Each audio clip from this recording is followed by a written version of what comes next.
Hi welcome to Kundana vlogs.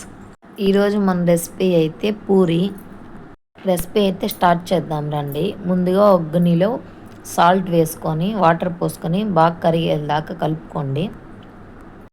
దాంట్లో పిండి వేసుకొని కలుపుకోండి. గోధుమ పిండి వరకే వాడుతున్నాను, మైదా అస్సలు వాడట్లేదు.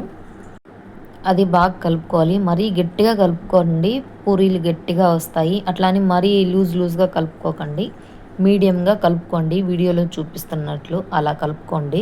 మూత పెట్టి 1 గంట కానీ లేదంటే హాఫ్ అన్ అవర్ అయినా పెట్టేసుకోండి. నేనైతే 1 అవర్ పెట్టాను. పెట్టిన తర్వాత వీడియోలో చూపిస్తున్నంత సైజు తీసుకోండి. అలా అన్ని చిన్న ముద్దలుగా రౌండ్గా చేసి పెట్టుకోండి. చేసి పెట్టుకున్న వాటి మీద కొద్దిగా గోధుమ పిండి వేసుకోండి, అతుక్కోకుండా ఉంటాయి. విడివిడిగా తీసుకోండి. వీడియోలో చూస్తున్నారు కదా, అట్లాగే చేసుకోండి. పూరీలు బాగా వస్తాయి. ఇప్పుడు పూరీ రుద్దుకునేది తీసుకొని దాని మీద గోధుమ పిండి వేసుకోండి.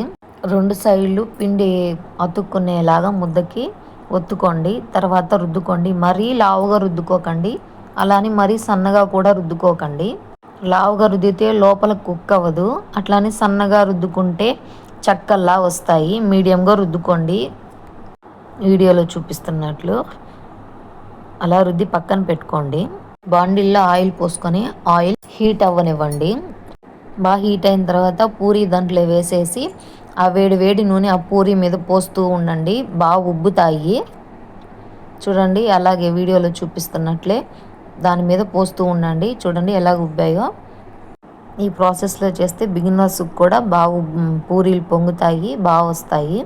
అలాగే ఈ ప్రాసెస్ అంతా హై ఫ్లేమ్ మీదే చేసుకోవాలి. పూరీని అటు ఇటు తిప్పుతూ ఉండండి, లేదంటే 1 సైడ్ మాడిపోతుంది. గోల్డెన్ కలర్ వచ్చిన తర్వాత తీసి పక్కన వేసేసుకోండి. అలాగే మా ఛానల్ మీకు నచ్చినట్లయితే లైక్, షేర్, సబ్స్క్రైబ్ కూడా చేసుకోండి. మా వీడియో పూర్తి దాకా చూసినందుకు థ్యాంక్ యూ సో మచ్ అండి అందరికీ.